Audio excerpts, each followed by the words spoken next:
आज रोहतक में हर वर्ष की भांति तीसरा विशाल भव्य सत्संग समारोह हमारी गरीबदास सेवा समिति की तरफ से ये भव्य आयोजन रखा गया।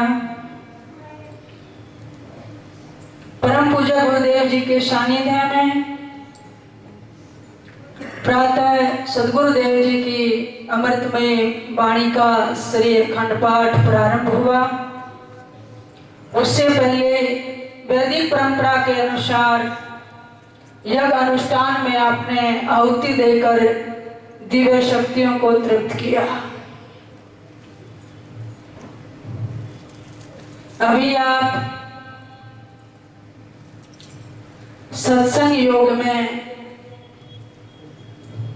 मन को एकाग्र करके विराजमान हुए हैं।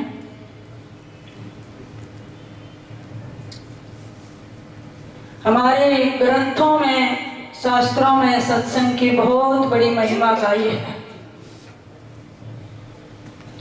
क्योंकि संतों के सानिध्य से और सदग्रंथों के पठन पाठन से हमारे भीतर दैवीय गुण का प्रस्फुटन होता है।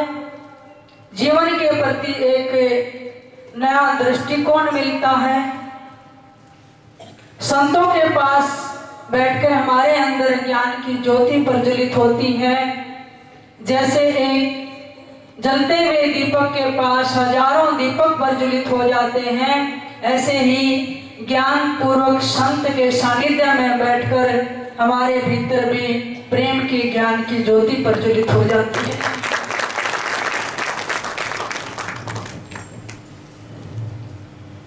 और बड़े भाग्य से मिलता है।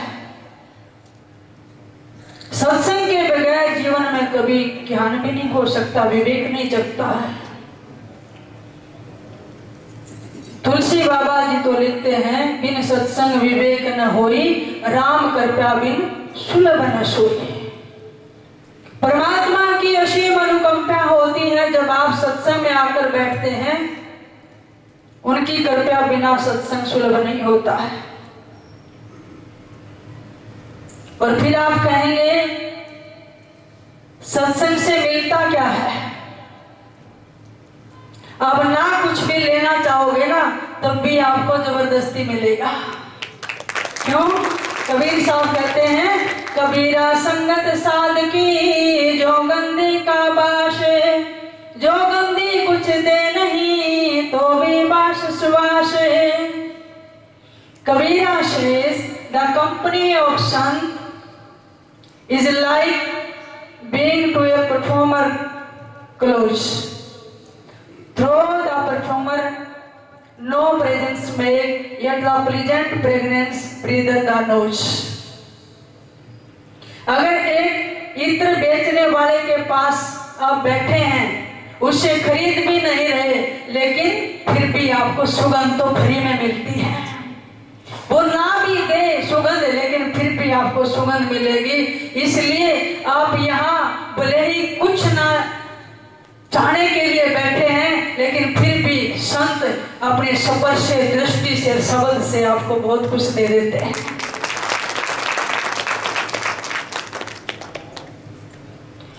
और सदगुरु गरीबदास जी ने तो इतनी महिमा गाई है सत्संग की।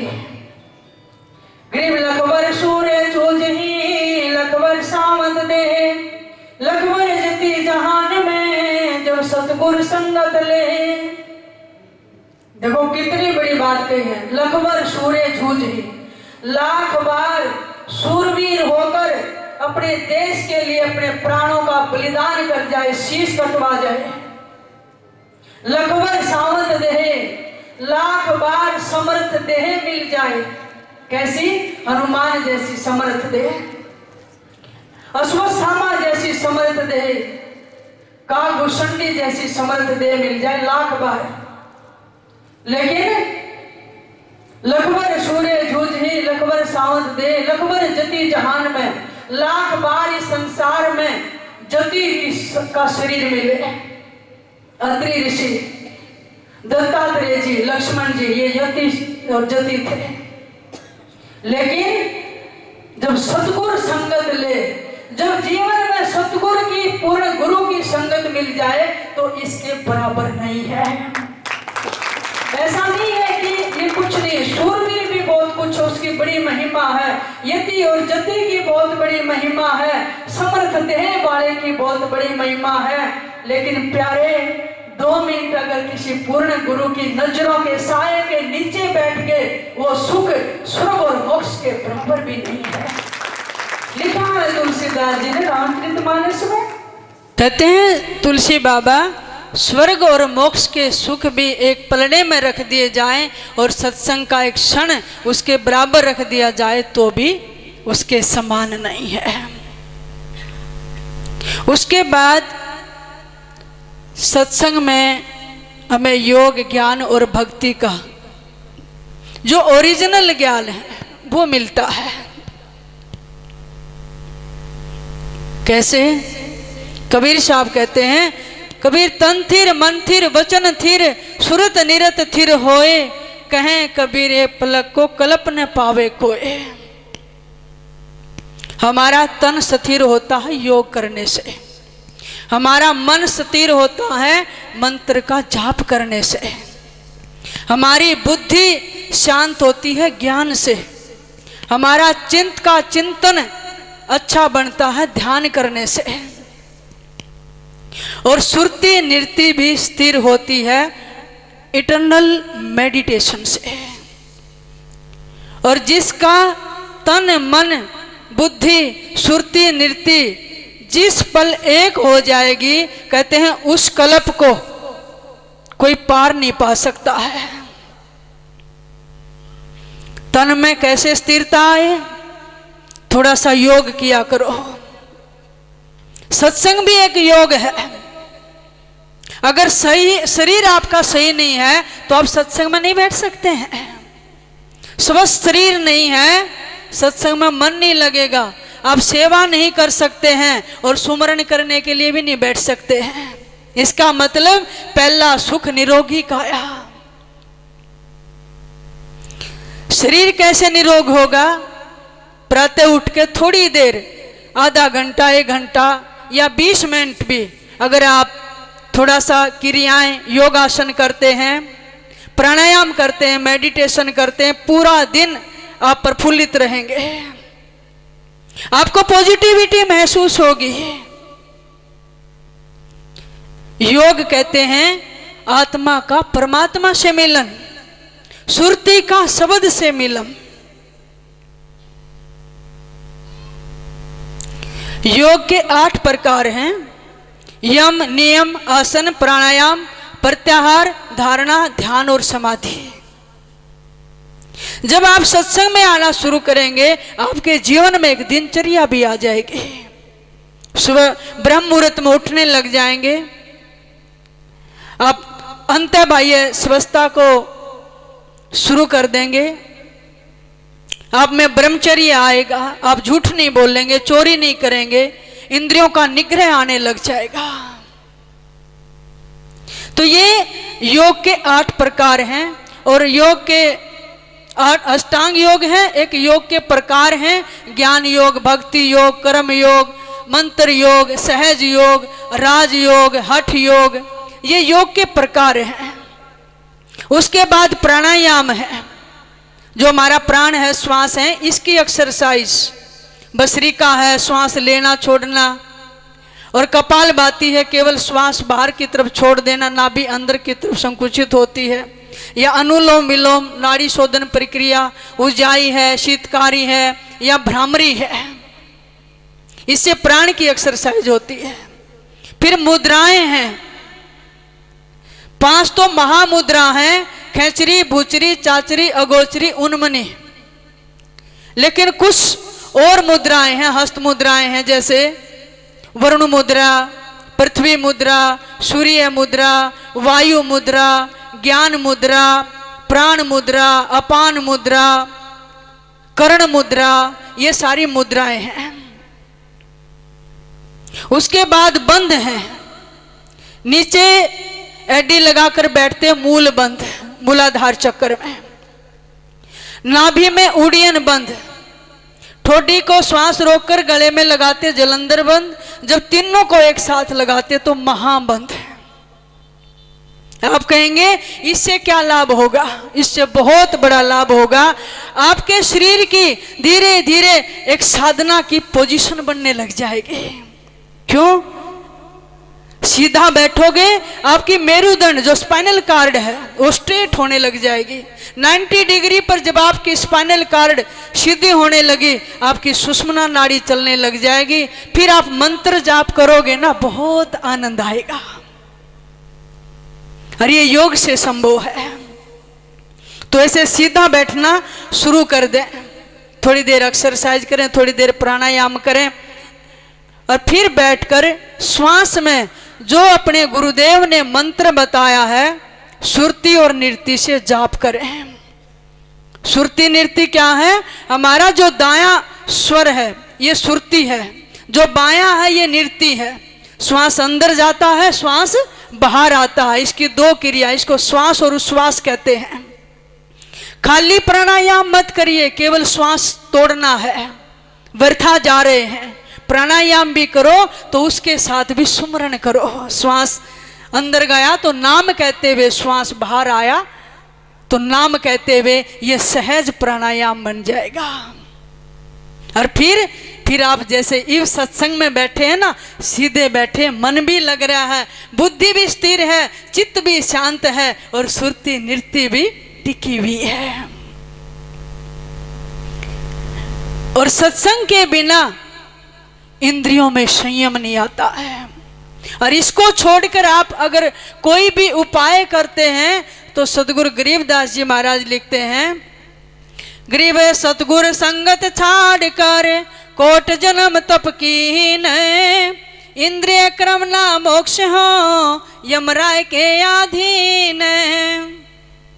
कि सतगुरु की संगत को छोड़कर कोट जन्म तप कीन, करोड़ों जन्म तक आप तप कर लो,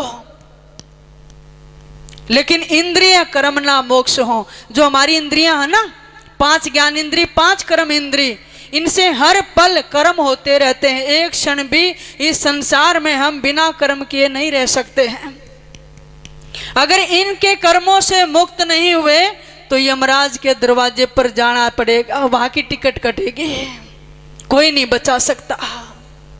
इसलिए संतों की संगत जरूरी है, नहीं तो बड़े बड़े ज्ञानी योगियों तपस्वियों को इस मन ने हर लिया है, डिगा दिया, विचलित कर दिया। कैसे विचलित कर दिया? सदगुरु गरीबदास जी आदि पुराण में फरमाते हैं, कुरंग मतंग पतंग भरंग शरंगा, इंद्री एक ठगो तिस अंगा, तुमरे संग पांचों प्रकाशा, योग युक्ति की झूठी आशा। कितना सुंदर हिंट में समझा रहे हैं। कुरंग मतंग पतंग भरंग शरंगा, कुरंग कहते हैं हिरण को। पहले ये समझो, हमारी 5 ज्ञानेंद्रिय है ना, आंख नाक कान मुख जीवा, इनके 5 तन मात्राएं हैं। कौन सी? शब्द स्पर्श रूप रस गंध। कुरंग कहते हैं हिरण को, और हिरण जो है उसकी कान इंद्री सक्रिय होती है, वो शब्द के वश में हो जाता है। इसलिए तो जंगल में चरते हुए हिरण को पकड़ने के लिए शिकारी क्या करते हैं, एक विशेष प्रकार की शहनाई, एक बाजा बजाते हैं जो हिरण को प्यारा लगता है। तो हिरण घास चरना छोड़कर उस सुनने में मस्त हो जाता है और शिकारी इसको पकड़ लेता है। तो शब्द विषय ने हिरण को बंदी बना दिया। तो सदगुरु कहते हैं कुरंग मतंग, मतंग किसको कहते हैं? हाथी को। हाथी को कैसे पकड़ते हैं?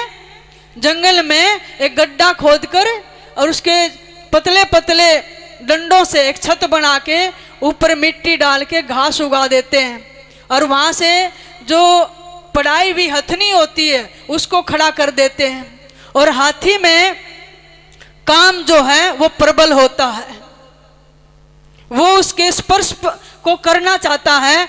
हथनी को देखकर जब जाता, हथनी तो साइड से निकल जाती गड्ढे से, लेकिन हाथी तेजी बाजी से उसके ऊपर से जब जाता है तो नीचे गड्ढे में गिर जाता है, क्योंकि उस गड्ढे पे ऊपर पतले पतले डंडे होते हैं और घास उगाई हुई होती है, और उसको पकड़ लेते हैं हाथी को।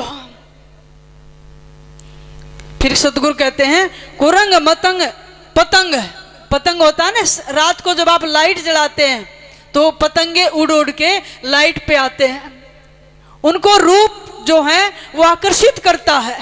रूप किसका विषय है? आंख का। तो वो जल के नष्ट हो जाते हैं, अपनी परवाह नहीं करते हैं। और फिर सतगुरु कहते हैं भृंग भंवरा, भंवरा जो है वो घ्राण इंद्री के वश में हो जाता है, गंध के। वो फूल पर बैठेगा लेकिन गंध लेने में इतना मस्त हो जाएगा, शाम को वो फूल बंद होगा, उड़ नहीं पाता, उसके अंदर ही बंद होके मर जाता है। फिर है श्रृंग मछली, मछली को कैसे पकड़ते हैं? जल में कांटे पर मांस का टुकड़ा लगाकर उसमें छोड़ देते हैं, उसको गंध आती है तो मछली भी पकड़ी चली जाती है। तो ये प्रसंग सुनाया सदगुरु ने कि कैसे किस प्रकार हमारी पांचों इंद्रियां शब्द स्पर्श रूप रस गंध के वश में होके और कर्मों में फंस जाती हैं। कुरंग मतंग पतंग भरंग सरंगा इंद्री एक ठगोतिस अंगा। अरे पांचों इंद्रियों को किसने वश में किया है? मन ने वश में किया है, मन इनका राजा बन गया है। फिर कहते हैं तुमरे संग पांचों प्रकाशा योग युक्ति की झूठी आशा। अगर इन पांचों के वश में हुआ फिर आप कितनी ही योग की युक्तियां करते रहो, ये झूठा योग हो जाएगा अगर ये पांचों इंद्रियां वश में नहीं हुई। और इन्हीं पांचों इंद्रियों से क्या पैदा होता है? काम, क्रोध, लोभ, मोह, अहंकार। और किस तरह से बड़े ज्ञानी और योगी को ये इंद्रियां और ये मन डिगा देता है। तो जैसे गरीबदास महाराज ने प्रसंग सुनाया, मैं उसी पर एक छोटा सा उदाहरण आपको सुनाती हूँ। एक समय भगवान वेद व्यास जी जो वेदों का, भागवत का, शास्त्रों का लेखन कर रहे थे, उस समय अपने शिष्य जैमिनी जी को कहा कि मैं बोलता जाऊंगा, आपने लिखते जाना है। जैमिनी जी ने एक शर्त रखी कि बीच में बंद नहीं होना, समय इतना होगा नहीं, आपने लगातार बोलते जाना और मैं लिखता जाऊंगा, बीच में व्यवधान नहीं होना चाहिए। तो व्यास जी ने कहा ठीक है। अब बोलते जा रहे हैं, जैमिनी जी लिखते जा रहे हैं। कई बार कठिन श्लोक बोल देते थे व्यास जी, इतने ये सरलार्थ करता रहे और मैं अपने नित्य कर्म से निवृत्त होके आ जाऊं। एक दिन एक श्लोक बोला, उसमें यह था कि बड़े से बड़े ज्ञानी को भी इंद्रियां अपनी तरफ आकर्षित कर लेती हैं और विचलित कर देती हैं। जैमिनी जी ने सोचा कि ये श्लोक ठीक नहीं है। क्यों? क्योंकि मैं भी ज्ञानी हूं, पूर्व मीमांसा का मैं ज्ञाता हूं। हमारे जो 6 दर्शन है ना, सांख्य, योग, पूर्व मीमांसा, उत्तर मीमांसा और वेदांत और न्याय, तो पूर्व मीमांसा है, उसके रचयिता जैमिनी जी हैं। सोचा मैं भी बहुत बड़ा ज्ञानू हूं, ये चोट तो मेरे पर आ गई। तो उन्होंने कहा व्यास जी से मैं ये नहीं मान सकता, उन्होंने श्लोक काट दिया। व्यास जी ने कहा जैमिनी जी मान जाओ, ये ठीक ही है। कहने लगे नहीं, मैं नहीं मानता। शाम हो गई, जब रात होने को थी, एक लीला रची। व्यास जी अपनी झोपड़ी में चले गए जंगल में। जैमिनी जी अपनी झोपड़ी में जब जाने लगे तो बादल गरजने लगे, वर्षा शुरू हो गई, बिजलियां कड़कने लगी। इतने में एक युवती जिसका शरीर वर्षा से भीगा हुआ है और जैमिनी जी के जाकर दरवाजा खटखटाया। जैमिनी जी ने देखा, जैसे ही बिजली चमकी, भीगा हुआ किसी स्त्री का शरीर है। तो उसने कहा महाराज मैं अपने परिजनों से इस जंगल में बिछड़ गई हूं, तीर्थ यात्रा पर जा रहे थे और मुझे अपनी कुटिया में आश्रय दो, मैंने रात रुकना है, प्रातः चली जाऊंगी। जैमिनी जी ने कहा नहीं, हम तो ऋषि हैं और किसी स्त्री को अपनी कुटिया में रात को अकेले नहीं ठहरा सकते। उसने कहा नहीं महाराज, मैं स्त्री नहीं, मैं अबला हूं। और फिर आपका ज्ञान कैसा, जो अब स्त्री और पुरुष में भेद करते हैं। कहेंगे अच्छा ठीक है, जो पास में झोपड़ी है उसमें चले जाओ, वस्त्र बदल ले और रात ठहर सकती है, प्रातः चले जाना। लेकिन ध्यान रखना, रात को कोई भी आपका दरवाजा खटखटाए तो दरवाजा मत खोलना। कहेंगे ठीक है। और कोई मेरा नाम लेकर भी कि जैमिनी जी ने कहा है तो भी दरवाजा मत खोलना। और फिर तीसरी शब्द कहा कि भले ही मैं ही आकर दरवाजा खुलवाऊं तो भी मत खोलना। कहने लगे ठीक है। रात को लेटे। जैमिनी जी का आज भजन में मन नहीं लग रहा है। क्यों? इतने वर्षों के बाद भीगा हुआ स्त्री का शरीर देखा, मन में चिंतन शुरू हो गया। बार बार बैठते हैं साधना में, लेकिन मन भजन में नहीं है। क्यों? गीता में भगवान लिखते हैं, ध्यातो विषान पुंसः संगस्ते पुष जायते, संगत संजायते काम है, कामात क्रोधात संजायते है। विषयों का चिंतन करते रहने से आसक्ति पैदा होती है और उस आसक्ति से काम और काम से क्रोध पैदा होता है। इच्छा सब दुखों की जननी है। और फिर लिखते हैं गीता का अगला श्लोक, क्रोधात भवति सम्मोह, सम्मोहात समर्ति विभ्रम है, समर्ति वर्षात बुद्धि नाशो, बुद्धि नाशो प्रणशति।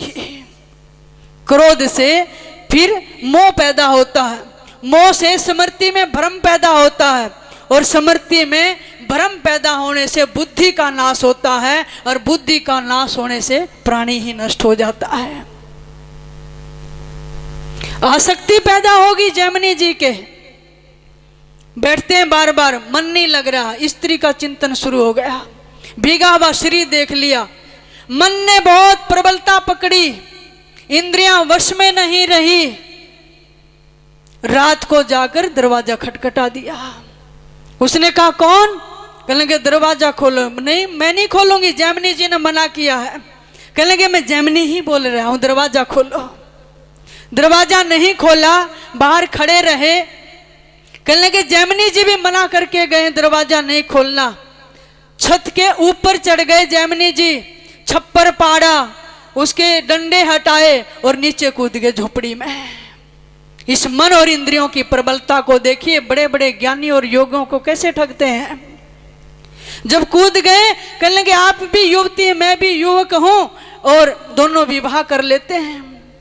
उस अबला ने कहा कि मेरी एक शर्त है, मेरे पिता ने रखी थी कि जिससे भी विवाह करेगी वो घोड़ा बने और मैं उसके ऊपर बैठूं और 3 बार उसकी परिक्रमा करवाएं तो मैं उससे विवाह करूं। अब जैमिनी जी ने कहा 3 क्या चाहिए, 108 लगवा ले। अब अकेले तो है, तू भी अकेली, मैं भी अकेला, और अभी लग जाएंगे, विवाह तो होगा। जैमिनी जी घोड़ा बन गए और वो युवती पीठ पर बैठी, झोपड़ी के 3 चक्कर लगाए, और लगाकर जैसे ही गले लगने लगे, देखा युवती की जगह रूप बदलकर दाढ़ी वाले व्यास जी खड़े हैं। अब व्यास जी कहने लगे जैमिनी जी अब बोलो, वो श्लोक गलत था या ठीक था? मैंने क्या कहा था कि बड़े बड़े ज्ञानियों को, योगियों को भी ये इंद्रियां, ये मन, ये विषय विचलित कर देते हैं। जैमिनी जी ने चरण पकड़ लिए व्यास जी के। वो लीला किसने रची थी? व्यास जी ने रची थी, उनका भ्रम तोड़ने के लिए कि ये श्लोक गलत नहीं है। इसलिए आपका मन भक्ति में नहीं लगा, भजन में नहीं लगा, आपका मन आज विषयों का चिंतन करने लगा। और जो चंचल मन है वो व्यक्ति को ऐसे हर लेता है जैसे कोई नाव सागर में जा रही हो तो हवा अपनी तरफ खींच लेती है। इसलिए भगवान कृष्ण गीता में फरमाते हैं, चंचलम ही मन है कृष्ण है, परमाथि बलभद्रडम तस्याम निग्रम मन्ने वायोरिव सुदुष्कुरम। हे अर्जुन, ये चंचल मन ऐसे ही मनुष्य की इंद्रियों को, मन को हर लेता है जैसे वायु नौका को सागर में हर लेती है। इसलिए 24 घंटे जो व्यक्ति अंतर से परमात्मा का सुमरण कर पाएगा वही सक्सेसफुल हो पाएगा इस संसार में। Keep remembering God always, it will make life meaningful, successful and peaceful. अगर आप सफल जीवन, शांत जीवन और अर्थपूर्ण जीवन जीना चाहते हैं तो इसलिए 24 घंटे परमात्मा का सुमरण करिए। श्वास श्वास में नाम जप, वृथा श्वास मत खो, और ना जाने इस श्वास का फिर आवन हो ना हो। इस शरीर में सबसे कीमती कौन सी चीज है? आपका प्राण है। प्राण है तो आंख देख पाती है, कान सुन पाते हैं, आपके हाथ स्पर्श कर पाते हैं, आप जीभा से बोल पाते हैं। अगर प्राण निकल जाए, शरीर में आंख भी वही है, कान भी वही है, लेकिन एक सजावट जैसा पुतला होगा, इसमें हलन चलन बलन नहीं होगा। तो हमारी इंद्रियों में इतना बल है, इसलिए गरीबदास महाराज ने भी वाणी में फरमाया कि इस काम के अंदर, इस इच्छा के अंदर कितना बल है। गरीब 10,000 रावत बली, कामदेव में मनते, तासिर अंकुश शील का, तोड़त गज के दंते। कहते हैं 10,000 हाथियों जितना बल है इसके अंदर। हाथी को कैसे काबू में किया जाता है? अंकुश से होता है ना, महावत के हाथ में उसको मारते हैं। इसलिए शील का अंकुश, अपना चरित्र, अपना नेचर, अपना स्वभाव, उसमें शील रखिए, ज्ञान का अंकुश रखिए, ये मन महावत उसके वश में आ जाएगा, नहीं तो वश में नहीं आएगा। गरीबदास महाराज कहते हैं, गरीब 6 शास्त्र कंठे हैं, पढ़े 4 वेद, इंद्रिय क्रम ना थिर हो, कोट करो अस्मेद। भले ही गरीबदास लौकिक दृष्टि से अनपढ़ थे, लेकिन उन जैसा पढ़ा लिखा कोई नहीं था। हर व्यक्ति 52 अक्षरों में शास्त्र लिख देगा, ग्रंथ लिख देगा, लेकिन परमात्मा के धाम की प्यारे लाइव वाणी जो है, ये ग्रंथ साहब है, ये सारे शास्त्रों से ऊपर है। संत मंत की आप वाणी पढ़कर देखिए, 6 शास्त्र है ना, उनके सिद्धांत भी एक नहीं मिलते हैं, पढ़कर देखना। कोई कहता है एक ब्रह्म है, एको ब्रह्म द्वितीय न अस्ति, किसी में लिखा नहीं जीव और ईश्वर 2 हैं। सांख्य में, वेदांत में एक ब्रह्म को मानते हैं, द्वैतवाद को, लेकिन किसी में लिख दिया नहीं ईश्वर जीव प्रकृति, त्रैतवाद। कहीं द्वैतवाद, अद्वैतवाद, त्रैतवाद या विशिष्टाद्वैतवाद या द्वैत अद्वैतवाद, ये काफी लंबा विषय है। लेकिन आप संतों की वाणी पढ़िए, संत मत आपको एक मिलेगा। क्यों? जो पहुंचे सो कह गए, उनकी एक के बात, जो वहां पहुंच गए धुर परमात्मा के, उनकी बात एक मिलेगी। जो यहां से जाकर दिल्ली का लाल किला देख के आया तो वर्णन एक ढंग से करेगा, अलग ढंग से नहीं करेगा। इसलिए आप नानक साहब, दादू साहब, कबीर, गरीबदास, मीरा की वाणी पढ़ोगे तो एक जैसी बातें मिलेंगी। भले ही वो ज्ञान मार्गी अलग हो या योग मार्गी हो या भक्ति मार्ग हैं, लेकिन एक जैसी मिलेगी। इसलिए पलटू साहब कहते हैं, ये संसार की माया बहुत बड़ी प्रबल है, अगर इससे बचना है तो गुरु के चरणों की ओट ले लेना। सस्ता सा रास्ता बता दिया। क्या? राम की माया है लगेगी दौड़ के, यार फकीर संभल रहना, काम लोभ और मोह की बात न मानिए, भूख और नींद जरूर सहना। बुरी और भली संसार कहेगा, पर गुरु के शब्द की ओट कह रहना। दास पलटू कहे समय पर बोलिए, और बात छाड़ दे फास कहना। राम की माया है लगेगी दौड़ के, इस माया से बच नहीं पाते हैं। काम और क्रोध लोभ की बात मत मानना, भूख और नींद को सहन कर लेना। हम किसके वश में हैं? भूख के, नींद के। एक दिन रोटी ना मिले, शरीर कैसा हो, निर्बल सा हो जाता है। सोए ना तो चेहरा देखना कैसा हो जाएगा। लेकिन योगी भूख और नींद को वश में कर लेता है। यह भी एक योग के अंदर बहुत सुंदर विषय है। 3 पैंच कुंडली के पासा, जासे निकले झलगनी आकाशा। ऐसा योगी इन तीनों पैचों को जो मुद्दा मार लेगा, जहां से भूख, नींद और प्यास जागृत होती है, उसकी कुंडलनी जागृत हो जाए, वो वश में कर लेता है। लक्ष्मण जी बहुत बड़े यति थे, 14 साल जंगल में सोए नहीं थे। किसी ने भूख को वश में करा, किसी ने नींद को वश में कर लिया। बुरी और भली संसार कहेगा, आप यहाँ कितना अच्छा करना, आपको बुराई भी मिल सकती है, अच्छाई भी मिल सकती है, लेकिन गुरु के शब्द की ओट गहना। बुरा कहेगा तो लड़ने को दौड़ोगे, अच्छा कहेगा तो प्रशंसा में फूल जाओगे। लेकिन जो लाभ हानि निंदा स्तुति में समतुल्य रहना सीख जाएगा कि संतों का उपदेश ये है, निंदा में दुखी नहीं होना, प्रशंसा में फूलना नहीं। पलटू दास जी कहते हैं समय पर बोलना, इस मन को, वाणी को भी स्थिर बनाना, बड़बड़ मत करते रहना। आपकी ऊर्जा आंखों से, कानों से, बोलने से 24 घंटे व्यय हो रही है। और सदगुरु कहते हैं बड़बड़ करे सो भूत है, थोड़ा बोले देव। बहुत मौन का भी अपना महत्व है। ज्ञानी व्यक्ति की वाणी भी सद जाती है। समय पर बोलिए, थोड़ा बोलिए, स्टिक बोलिए, सारयुक्त बोलिए, और जो उचित है और प्रिय है वही बोलिए। छोटी छोटी बात पर कितने बड़े झगड़े हो जाते हैं, तो इसलिए वाणी को साधिए। तो यहाँ पर वेद हैं, उपनिषद हैं, गीता हैं, हमारे शास्त्र हैं या संत मंत्र के ग्रंथ हैं, सबका एक ही ज्ञान है। सत्संग सुनिए, भगवान की भक्ति करिए, अपनी इंद्रियों को वश में करना, और आपकी आत्मा जो संसार में भटक रही है उसको परमात्मा से जोड़ना। इसलिए तो कठोर उपनिषद में जब नचिकेता जी यमराज के पास पहुंचे, उनके पिता ने क्या किया था, बूढ़ी गाय यज्ञ में दान कर दी थी। तो नचिकेता ने कहा, पिताजी मुझे किसको दान दोगे? गुस्से में क्या कहा कि चल मैं तुझे मृत्यु को, यमराज को देता हूं। और वहां यमराज से प्रश्न किए थे, मुझे आत्म ज्ञान दो। तो क्या समझा था कठोपनिषद में, आत्मानम रथम विद्धि शरीरम रथम में च, बुद्धि तो सारथी विद्धि मन है प्रग्रह में वच। क्या समझाते हैं, शरीर एक रथ है, इंद्रियां इसके घोड़े हैं, 5 ज्ञान इंद्रिय, 5 कर्म इंद्रिय, बुद्धि सारथी है, मन लगाम है, और रथ में सवार कौन है, आत्मा। अब घोड़े अगर अलग अलग दिशाओं में जाएंगे और सारथी भी सही नहीं है, लगाम वश में नहीं हो, तो क्या होगा, जो यात्री है उसकी दुर्गति होगी, गड्ढे में गिरा देगा।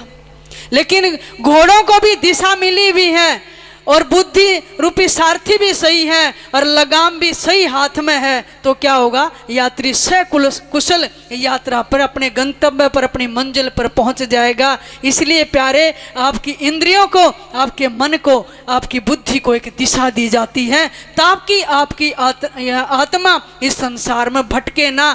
जो हमारा असली मुकाम है, परमात्मा का घर, वहां पहुंच जाए। वहीं से आए हैं लेकिन भटक रहे हैं, एक सराय से दूसरे सराय में, एक योनि से दूसरी योनि में, एक खानी से दूसरी खानी में, एक माता पिता छोड़े दूसरे मिल गए, एक देह छोड़ी दूसरी देह मिल गई। यहाँ तो प्यारे कुछ ही कुछ मुकाम नहीं है, यहाँ मंजिल नहीं है, संसार यात्रा ही यात्रा है। कोई ब्रह्म ज्ञानी सदगुरु ही हमें यात्रा पर पहुंचा सकता है। अब आपके मन में आएगा कि मन तो बहुत करता, सब सत्संग सुनते हैं, आज जब बैरागी बन जाऊं, बस संन्यास ले लूं, छोड़ दूं सब कुछ, रात से ही भजन करूंगा। लेकिन मन में थोड़ी देर तो सतोगुण रह जाए, फिर रजोगुण आ जाता, कभी तमोगुण आ जाता है। ये मन की दिशाएं, मन की प्रवृत्तियां क्यों बदलती हैं, कभी आपने सोचा? थोड़ी देर पहले कुछ भाव था, थोड़ी देर के बाद कुछ भाव हो जाता है। और गरीबदास महाराज जी लिखते हैं, गरीब मन बैरागी जोगिया, मन ही है ग्रचारे, मन बितरागा हो रहा, मन भर में संसारे। ये मन की गति है सारी। मन बैरागी जोगिया, कभी तो बैरागी बन जाता, कभी जोगी बन जाता है, लेकिन कभी गृहस्थी बन के बैठ जाता है। मन बितरागा, कभी बीतराग हो जाता, जिसके सारे राग बीत गए हैं, जैसे स्वामी महावीर जी थे। लेकिन मन ही संसार में बरमा देता है। कैसे? हमारा जो हृदय है ना, ये हृदय कमल, ये 12 पंखड़ी है, इसमें कमलों का ज्ञान है ना आपको। मूलाधार जो चक्कर है वो 4 पंखड़ी का, जिसमें गणेश जी का वासा है, लाल रंग है, और वहां पर किलियम मंत्र है, उसके ऊपर स्वाद चक्र है, स्वादिष्टान चक्र, ब्रह्मा का वासा है। अष्टपंखड़ी कमल है और ओम मंत्र का जाप है। नाभि जो है कमल, इसमें विष्णु और लक्ष्मी का वास है, श्याम रंग है और हरियम मंत्र है। 10 पंखड़ी का कमल है। और जो हमारा हृदय है इसको अनाहत चक्र भी कहते हैं। ये 12 पंखड़ी का कमल है और शिव पार्वती का वास है और सोहम मंत्र है। और फिर सदगुरु कहते हैं जब ये हृदय कमल घूमता है, इसकी पंखड़ी जब 8 दिशा में जाती है, जिस दिशा की पंखड़ी पे ये मन जाता है उसी प्रकार की वृत्ति हमारे भीतर पैदा होती है। बड़ी समझने की बात है। जब पूर्व दिशा की जो पंखड़ी है उस पर अगर मन चला जाए तो व्यक्ति के मन में पुण्य करने की भावना जगती है। कभी कभी जगती है ना, मेरे पास इतना होता मैं पुण्य करता। ये क्यों? जब पूर्व दिशा की पंखड़ी पर आपका मन जाता है तो मन में आएगा अच्छे अच्छे पुण्य करो। फिर आग्नेय दिशा की पंखड़ी पर मन जाता है।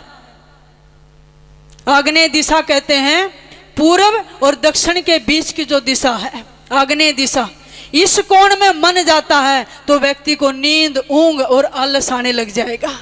कईयों को सत्संग में भी आ जाता है। उस क्यों? आग्नेय दिशा की पंखड़ी पर मन चला गया है। दक्षिण दिशा की पंखड़ी पर मन चला जाए तो व्यक्ति को क्रोध और कठोरता का भाव पैदा होता है। कभी कभी देखा ना, शांत नहीं होता, क्रोध आने लग जाता। आप कहेंगे मैं करना तो नहीं जाता लेकिन क्रोध आ रहा है। और नैऋत्य दिशा की पंखड़ी पर मन जाए तो पाप करने की वृत्ति पैदा होगी, भाव पैदा होगा। नैऋत्य दिशा कौन सी है? दक्षिण और पश्चिम के बीच का जो कोना है वो नैऋत्य दिशा है। तो आपकी पंखड़ी पर मन उस पर चला जाए, नैऋत्य पर, बड़े योग के रहस्य हैं ये। साधना करने से, आत्म चिंतन और मंथन करने से समझ में आएंगे ये। तो पाप करने का भाव पैदा होगा। पश्चिम दिशा की पंखड़ी पर मन चला जाए, अपने आप ही अनायास मन में खुशी और प्रसन्नता, प्रफुल्लता पैदा होगी। कभी कभी आप खुश होते हैं, प्रफुल्ल होते हैं, है ना, क्योंकि पश्चिम दिशा की पंखड़ी पर आपका मन है। फिर वायव्य दिशा की पंखड़ी पर मन हो तो हलन चलन, और बैठा होगा तो उठ के चल देगा आदमी। वायव्य दिशा कौन सी है? पश्चिम और उत्तर के बीच की जो दिशा है वो वायव्य है। इस पंखड़ी पर मन चला गया हृदय की, बैठे को भी उठा देगा, बैठने नहीं देगा, चलन रहेगा, चंचलता रहेगी। उत्तर दिशा की पंखड़ी पर मन चला जाए तो मैथुन करने का भाव, काम वासना विकार पैदा होते हैं। ईशान दिशा की पंखड़ी पर मन चला जाए तो दान करने की वृत्ति पैदा होती है। और हृदय के बीच में ही अगर मन रहे तो व्यक्ति के अंदर त्याग और वैराग्य भावना पैदा होती है। और फिर कभी ये हृदय के कमल से बाहर निकलकर छोड़कर चला जाए तो फिर व्यक्ति के अंदर उच्चाट सा पैदा हो जाएगा। तो ये मन की वृत्तियां हैं जो आपकी 24 घंटे दिन रात बदलती रहती हैं। एक भाव देखा आपने कभी रहता है? बिल्कुल नहीं रहता है। वो इसलिए कि आपका हृदय कमल जब घूमता है, उस पंखड़ी पर मन चला जाए तो वैसी ही प्रवृत्ति पैदा हो जाएगी। इसलिए क्या करें, जब भी आप साधना पर बैठें तो हमेशा ईशान या पूर्व दिशा की तरफ मुंह करके बैठे। ये सात्विक दिशा है। और फिर या तो ज्ञान मुद्रा में या भाव मुद्रा, दोनों हाथ मिला के ऐसे बैठे और गर्दन आपकी सीधी हो, रीढ़ की हड्डी सीधी हो, सिद्ध आसन पर बैठ जाएं या सुख आसन पर। बिल्कुल आप ये प्रैक्टिकल किया हुआ है। जैसे ही आप बैठेंगे आपका मन शांत होगा, आपके मन में सतोगुण पैदा होगा। ये करके देखना। और जो साधक हैं, सुमरण करते हैं, धीरे धीरे उनका जो ये द्वार है ईशान दिशा पर, उस पे प्रभाव पड़ने लग जाता है। इस दरवाजे पर उस व्यक्ति का प्रकाश भी जल्दी खुलता है साधना में। जब आप मेडिटेशन करते हैं, शब्द की साधना, अंधकार मंडल के बाद प्रकाश मंडल आता है, वो शुरू होता है। तो इसलिए इस मन को ये देखो, ये कहाँ कहाँ जाता है, और जहाँ जहाँ जाता है ना उतनी योनि धारण कर लेता है, ये उतने जन्म धारण कर लेता है। ये मन ही तो है, कभी मनुष्य बना दे, कभी पशु पक्षी बना देता। ये मन ही है जो देवताओं के पास ले जाता है। ये मन ही है जो हमें संसार से मुक्त करवा दे। इसलिए सतगुरु गरीबदास महाराज वाणी में लिखते हैं, गरीब जहाँ जहाँ मन जात है तन भी जात विशेष है, नर नारायण देह तज कीट पतंग अनेक। अब यहाँ बैठे हैं, चलो अब तो सत्संग में एकत्रित है, और एक आध का तो गया भी होगा, है ना, घर होके आए हो ना अभी बैठे बैठे। किसी का कहीं गया, थोड़ी देर में ही भाग जाता है, ये ना जाता दिखता है ना आता दिखता है। क्यों किराया तो इसका लगता नहीं। ऐसा थोड़ा भी जहाज में बैठ के जाएगा या बस में जाएगा, इसका कोई किराया नहीं, फ्री टिकट है इसकी। यहाँ बैठा बैठा पता है नहीं कहाँ की सैर कर लेता है। तो सतगुरु कहते हैं जहाँ जहाँ मन जात है तन भी जात विशेष। जब आपका मन कहीं और चला जाता, आप शरीर से भी खो जाते हैं। साइड वाला क्या कह रहा है आपको पता नहीं चलता है। इसलिए साइड में जब कोई सो जाए ना, उसके कोनी मार दिया करो, थोड़ी सी जाग जाए, भला हो जाएगा। तन भी जात विशेष नर नारायण देह तज, यानी नर और मनुष्य का शरीर छोड़कर कीट पतंग में चला जाता है। अभी हम नाचता हुआ मोर देख लो, आप सोचेंगे मैं तो मोर नहीं बन जाऊं। यानी मनुष्य का शरीर छोड़कर कहाँ चला गया? पक्षी में चला गया। कोई सुंदर पशु देख लिया, छोटा सा पिल्ला है, गबरू सा है, तो आप उसमें खो जाएंगे। ये मन की वृत्तियां बता रहे हैं सदगुरु। कीट पतंग अनेक, दिन में पता नहीं कहाँ कहाँ चला जाता है। अब देखिए कैसे चला जाता है। कब सदगुरु कबीर साहब जब अपनी संत मंडली फरीद, कमाल जी, रैदास जी, धन्ना जाट, बड़े सिद्धों की भक्तों की मंडली थी, लेकर पैदल पूरे भारत का भ्रमण किया। सदगुरु ने सोए हुए जीवों को जगाया, और जो उसका हंस है ना, सदगुरु पताल से भी काट के लाते हैं। स्वर्ग में बैठा उसको भी अपने जीव को जगाने के लिए चले जाते हैं। गोता मारूं स्वर्ग में, जा बैठूं पाताल, और गरीबदास हीरे मोती, सदगुरु कहते हैं मेरे हीरे मोती जहां जहां छुपे हुए उनको निकाल के लाता हूं। गरीबदास ढूंढत फिरूं अपने हीरे मोती लाल, यानी मेरी कोई हंस आत्मा स्वर्ग में फंस गई उसके साधनों में, या पताल में फंस गई, या किसी और लोक में, सदगुरु वहां से भी उस जीव को निकाल कर लाते हैं। सो कबीर साहब गुजरात में पहुंचे, शुक्ल तीर्थ पर तत्वा जीवा को उपदेश दे रहे थे। तो वहां पर एक ज्ञानी जी थे, बड़े संत, वो साधना कर रहे थे, लेकिन साक्षात्कार नहीं हो पा रहा था। और उनके गुरु थे खोजी जी महाराज। अब खोजी जी भी उस समय के बहुत बड़े तपस्वी संत माने जाते थे, लेकिन साक्षात्कार नहीं हो रहा। ज्ञानी जी को पता चला कि कबीर साहब आए हैं, शुक्ल तीर्थ में दौड़े गए। उनके बारे में सुना था कि कबीर साहब ने तो सिकंदर बादशाह ने इतनी कसौटियां ली, लेकिन फेल हो गया। ना गंगा में डुबाने से मारे जा रहे, ना हाथी से, ना शेर से, ना पहाड़ से गिराने से, ना अग्नि से, लोहा पिघला के भी डाल दिया था कबीर साहब पर, लेकिन कुछ असर नहीं हुआ बंदी छोड़ पर। ज्ञानी जी आए, सदगुरु इतने दिन से मैं साधना कर रहा हूं और साक्षात्कार नहीं हुआ, वही आपके गुरु कौन है? कहेंगे खोजी जी महाराज। तो वहां सदगुरु ने उपदेश दिया है ज्ञानी जी को, गरीब अगम कला उपदेश है, जय कोई होए मुरीद, 3 रोज ज्ञानी छिके वर्ष 36 फरीद।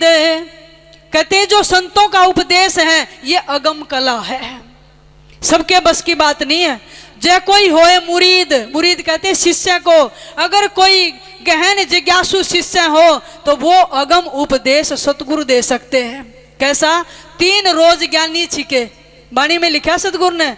इतने वर्षों से साधना कर रहे थे, लेकिन कबीर साहब ने जो सहज साधना सुरती शब्द योग की बताई, 3 दिन में मात्र ज्ञानी जी को साक्षात्कार हो गया।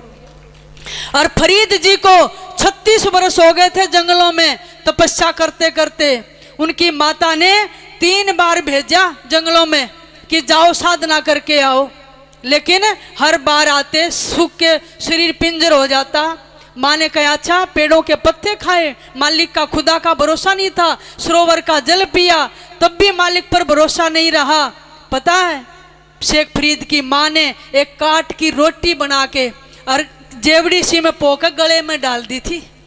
शेख फरीद के क्या कहा था, बेटा जब भूख लगे इसको चबा लिया करना, काट की रोटी। 12 वर्ष में फिर वापिस आए, परमात्मा नहीं मिला, माँ ने फिर वापिस भेज दिया। 36 वर्ष हो गए, जब नहीं मिले उल्टे लटक गए कुएं में और काग बैठ गए मांस नोचने के लिए। अब फिर सतगुरु कबीर साहब ने दया आई और जाकर कुएं से हाथ पकड़ा तो कहने लगे मेरे को क्यों छेड़ रहे हो, मैं तो पहले मरन हो रहा हूँ। कहने लगे मैं सतगुरु कबीर हूँ। क्या कर रहे हो कि मालिक खुदा का दीदार करना। पकड़ के ऊपर खींचा और कबीर साहब ने शरीर को पुष्ट किया। भली आत्मा ऐसे मालिक नहीं मिलेगा, ये साधना है। 36 वर्ष में जो फरीद को नहीं मिला वो कबीर साहब ने तुरंत करके दिखा दिया। अगम कला उपदेश, ये ज्ञान दिया, ये कला सबके पास नहीं है। तो ज्ञानी जी को हो गया साक्षात्कार, पूर्ण ज्ञान। तो वहां पर खोजी जी को बुलाया। खोजी जी को कबीर साहब ने कहा आप कैसा उपदेश कर रहे हैं, आपके शिष्यों को साक्षात्कार नहीं, ओरिजिनल ज्ञान नहीं हो रहा है। तो बंदी छोड़ जी बाणी में लिखते हैं, गरीब ज्ञानी को सतगुरु मिले खोजी दीना ताड़े, सिर पर सत कबीर है ढई भरम की बाड़े। कहते ज्ञानी को तो सतगुरु मिल गए, खोजी दीना ताड़, उनको ताड़ा समझाया। सिर पर सत कबीर है, क्यों? अब तो सतगुरु कबीर मतलब जो काया का वीर पूर्ण ब्रह्म है शब्द, उसको हमने कबीर कहा है। और जो भ्रम था वो दूर हो गया। अब जो खोजी जी महाराज थे उन्होंने अपने शरीर पर एक घंटी बांध रखी थी कि जब मेरा शरीर प्राणांत होगा उस समय ये घंटी अपने आप बजेगी। देखो ये बड़े रहस्य हैं बाणी के अंदर, हम बाणी पढ़ते पढ़ते चले जाते हैं लेकिन कभी ध्यान नहीं देते यहाँ सतगुरु किस समय का प्रसंग सुना रहे हैं। जितनी बार भी आप बाणी पढ़ोगे ना उतनी बार नई लगेगी आपको और नए नए प्रसंग निकल कर आएंगे। तो ज्ञानी जी के गुरु खोजी जी ने घंटी बांध रखी थी कि जब ये मैं शरीर छोड़ूंगा तो ये घंटी अपने आप बजेगी। एक दिन खोजी जी ने शरीर छोड़ दिया लेकिन घंटी नहीं बजी और ज्ञानी जी बाहर गए हुए थे, वो आए, पता चला कि गुरुदेव ने शरीर छोड़ दिया लेकिन घंटी नहीं बजी। क्या करें, शरीर उठाकर इनका संस्कार कर देते हैं। तो शिष्यों ने कहा नहीं घंटी तो बजी नहीं, हो सकता है अंदर कहीं श्वास उलझा हुआ है या समाधि में गए हुए हैं या कपाल में कहते हैं जी चढ़ जाता है, अभी संस्कार नहीं करना। ज्ञानी जी की दिव्य दृष्टि हो गई थी। हमारी 3 तरह की दृष्टि है, एक चरम दृष्टि, दिव्य दृष्टि, ब्रह्म दृष्टि। चरम दृष्टि जो ये आंखें हैं चमड़े की बनी हुई, ये एक सीमा तक ही देख सकती हैं, उससे परे नहीं देख सकती। आप यहाँ हॉल में बैठे हैं लेकिन बस स्टैंड पर क्या हो रहा है आप वहाँ दूर का नहीं देख सकते। एक दिव्य दृष्टि है, जब ये खुलती है तो देवलोकों तक देख सकती है। दिव्य दृष्टि देवा दयाल सतगुरु संत सुजान और त्रिलोकी के जीव को परख लेत परवान। जिसकी दिव्य दृष्टि हो जाती है वो तीनों लोकों में देख लेगा किस लोक में कहाँ पर क्या हो रहा है। ब्रह्मा जी इस समय क्या कर रहे हैं, मृत्युलोक में क्या हो रहा है, स्वर्ग में क्या हो रहा है, पाताल में क्या हो रहा है। दिव्य दृष्टि शिवपुरी में क्या हो रहा है, बैकुंठ में क्या हो रहा है देख लेते हैं। लेकिन एक होती है ब्रह्म दृष्टि, और ब्रह्म दृष्टि जब आवे तो ब्रह्म लोक तक, परमात्मा के लोक तक देख लेती है। और ब्रह्म दृष्टि जब अंदर आवे तो कोम 36 एक दर्शावे। क्या कि सब प्राणियों के अंदर एक मालिक की ज्योत है, वो अलग नहीं है, वो ब्रह्म दृष्टि आ जाती है। शरीर करके भेद हैं, योनि करके भेद हैं, लेकिन मालिक की ज्योत एक है। अव्वल अल्लाह नूर उपाया कुदरत के सब बंदे, एक नूर से जब जग उपजा कौन भले कौन मंदे। यानी एक ही नूर से, एक ज्योति से ही हम सब बने हैं। घंटी नहीं बजी तो दिव्य दृष्टि से देखा, ब्रह्म दृष्टि से देखा ज्ञानी जी ने। एक आम का पेड़ था और उस पर आम लगा हुआ था। उस आम के पेड़ में, उसमें फल में एक कीट था। तो देखा गुरुदेव जब शरीर छोड़ रहे थे, देखा कि बड़ा मीठा आम है और उसको खाने की इच्छा हो गई। उसमें एक कीट ने भ्रूण दिया था, कीट का शरीर छोड़ के कीट की योनि में चले गए। और जब ज्ञानी जी ने देखा गुरुदेव तो यहाँ पर उलझे हुए हैं, तो वो वहां से शरीर छुड़वाया, अपने गुरुदेव जी को चेताया, वो शरीर छूटा। तुरंत जो शरीर पड़ा हुआ था उसकी घंटी बजी। तब ज्ञानी जी ने कहा गुरुदेव जी अब प्रयाण कर गए हैं। शिष्यों ने कहा अब तक कहाँ थे? कहने लगे इसमें अटके हुए थे। आपका मन में आ गया ना ये खा लूं ये कर लूं, वहीं आपकी प्राण चला जाता है, वहीं आपकी आत्मा चली जाती है। क्यों? अंतमति सो गति, अंत समय जो बेटा बेटी सुमरे, ऐसी चिंता में जो मरे, और कुकर सुकर योनि बलबल उतरे। भाई गोविंद नाम ना बिसरे। मान लिया किसी की औलाद नहीं है और चिंतन करते करते मर जाए कि मुझे संतान नहीं, मुझे संतान नहीं, हो सकता अगले जन्म में कुकर सुकर बनना पड़े, एक ही बार में 8-10 पैदा हो जाएंगे। अंत समय जो माया सुमरे, ऐसी चिंता में जो मरे, सर्प योनि बलबल उतरे। भाई गोविंद नाम ना बिसरे। सांप बन जाएगा, बैठ जाए कुंडली मार के उस पे। इसलिए संभल के बी अटेंशन, 24 घंटे सावधान रहो। तो वहां पर ज्ञानी जी ने फिर शरीर, खोजी जी ने शरीर छोड़ा। किसके उपदेश से? ज्ञानी जी के। तो फिर गरीबदास महाराज ये बाणी लिखते हैं, गरीब खोजी खालिक से मिले ज्ञानी के उपदेश, सतगुरु पुरुष कबीर हैं सबका उपदेश। खोजी खालिक से मिले, खालिक माने खलक का मालिक, खलक माने संसार, परमात्मा। किसके उपदेश से? ज्ञानी के उपदेश। शिष्य ने उपदेश दिया। जैसे रामानंद जी को किसने उपदेश दिया? सतगुरु कबीर साहब ने। रामानंद से लक्ष्य गुरु तारे शिष्य के भाव, और शिष्यों की गिनती नहीं। शिष्य तो पता नहीं कितने पार कर दिए, चेलों की तो गिनती नहीं। रामानंद जैसे को उपदेश दिया, इसलिए ज्ञानी जी ने खोजी जी को दिया। सतगुरु पुरुष कबीर, पीर कबीर है। कहते हैं ये शक्ति तो, ये कला तो सतगुरु कबीर साहब में है, जिसने सबको उपदेश दिया है। इस संसार में आकर पता नहीं कितनों को पार किया है। इसलिए ये मन जो है यही अनेक रूप धारण कर लेता, कभी कुछ बन जाता, कभी कुछ बन जाता। कबीर साहब ने उपदेश दिया, कबीर है मन गोरख मन गोविंदा, मन ही ओगड़ होए, जो मन राखे जतन करे तो आपे करता होए। कहते हैं मन गोरख मन गोविंदा, ये मन ही गोरखनाथ बन जाता है, बहुत बड़ा योगी। यही गोविंद बन जाता है, संसार में अवतार लेकर लीला करता है। मन गोरख मन गोविंदा, मन ही ओगड़ होए। ओगड़ नाथ होते हैं जो कपड़ा सिला हुआ नहीं पहनते हैं, वही ओगड़ नाथ बन जाते हैं। जो मन राखे जतन कर तो आपे करता होए। इस मन को जतन से रखना, अगर जतन से रखोगे तो यही मन कर्ता बन जाएगा। अब कर्ता हम बने हुए हैं, हमारे अंदर अहम है कि मैं कुछ हूँ, मैं शरीर हूँ, मेरा ये नाम है, मेरा ये पद है, मेरी ये प्रतिष्ठा, मेरा ये देश है, मेरी ये जाति है। हम इसमें बटे हुए हैं, नाम रूप जाति के अंदर। लेकिन जिस दिन ये खत्म होगी, कर्ता भाव आ गया, उस दिन आप ही कर्ता बन जाएंगे। ज्ञानी तू को छोड़कर मैं में बैठ जाता है, भक्त मैं को छोड़ के तू में बैठ जाता, बात एक ही है। इसलिए मन एवं मनुष्य नाम कारण बंध मोक्ष हो। मन ही मनुष्य के बंधन और कारण का, मोक्ष का कारण है।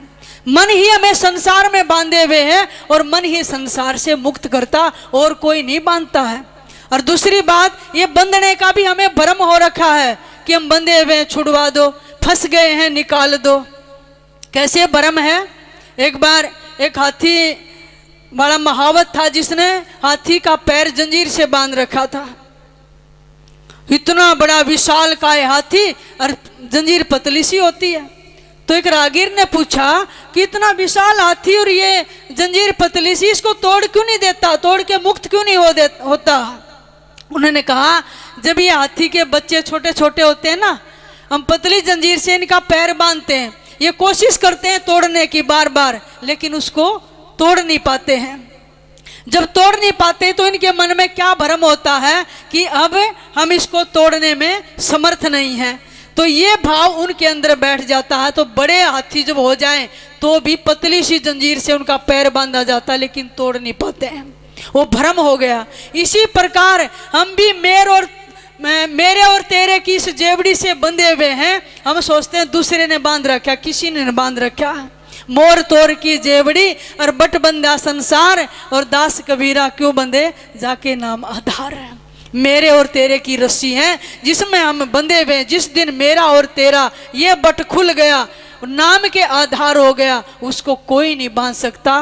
वो मुक्त हो जाता है, वो उसकी 84 मिट जाती है, वो अपने परम धाम चला जाता है। और फिर संसार में आए भी गा तो बंधन में नहीं आएगा, बल्कि दूसरे के बंधन को तोड़ने के लिए आएगा। इसलिए तो कबीर साहब को हम बंदी छोड़ कहते हैं। अमर करूं सतलोक पठाऊं, ताते बंदी छोड़ कहाऊं।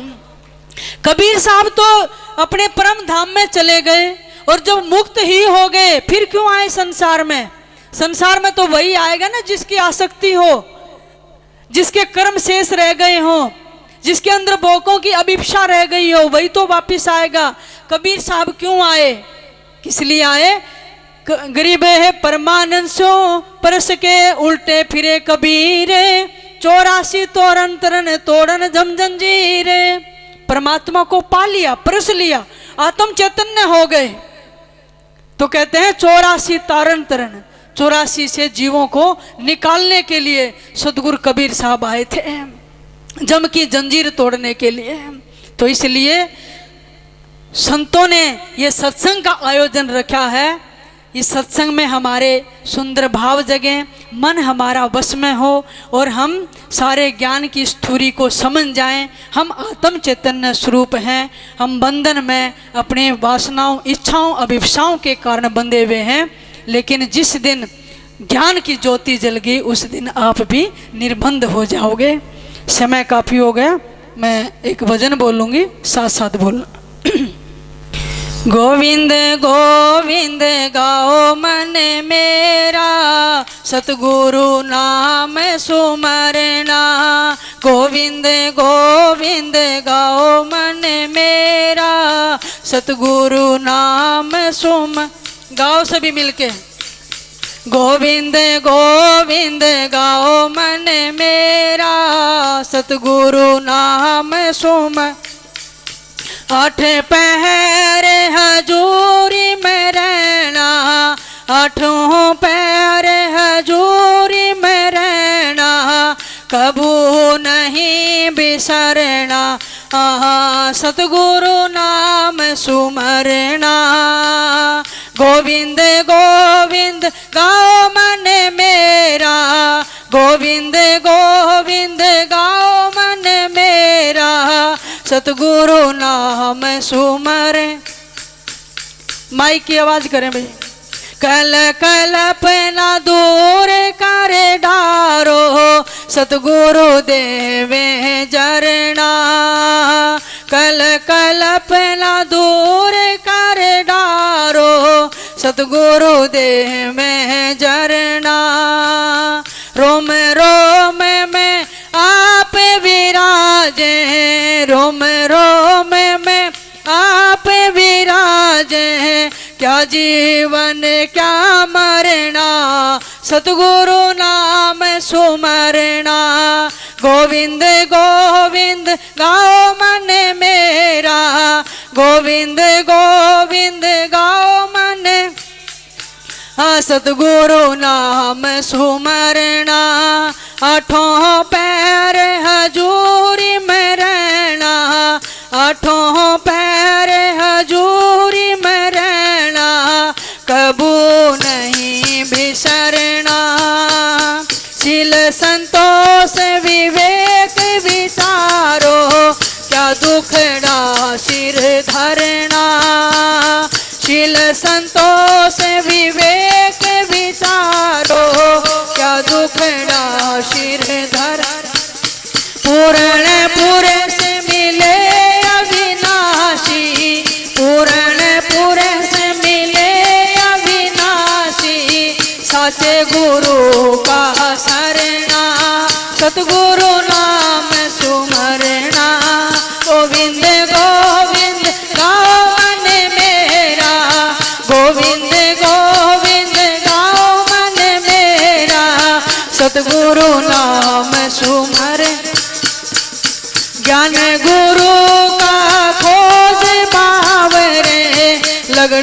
झगड़ क्यों मरना, ज्ञान गुरु का खोज पावे रे, झगड़ झगड़ क्यों मरना। चेता जाए तो चेत सवेरा, चेता जाए तो चेत सवेरा, वो सागर का तैरना। गोविंद गोविंद गाओ मन मेरा, गोविंद गोविंद गाओ मन मेरा, सतगुरु नाम सुमर। आठों पैर हजूरी में रहना, आठों पैर हजूरी में रहना, सतगुरु देव में जरना। गोविंद गोविंद गाओ मन मेरा, सतगुरु नाम सुन। जिसा संत मिले गुरु पूरे, सच्चा जिनका शरणा। बंदी छोड़ मिले गुरु पूरे, सच्चा जिनका शरणा। जिता दास अधीन तुम्हारे, जिता दास अधीन तुम्हारे, चरण कमल चित धरना। गोविंद गोविंद गाओ मन मेरा। कैसे गाना है? हाथ खड़े करके। गोविंद गोविंद गाओ मन मेरा, सतगुरु नाम सुमरण। गालो, मनुष्य जीवन का अवसर मिला है, फिर नहीं मिलेगा। गोविंद गोविंद गाओ मन मेरा, सतगुरु नाम सुमरना।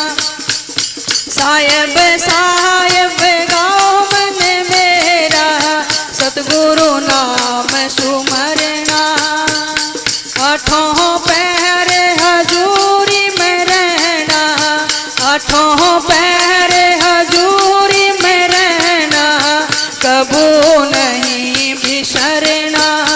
गोविंद गोविंद गाओ मन मेरा, साहेब साहेब गाओ मन मेरा, सतगुरु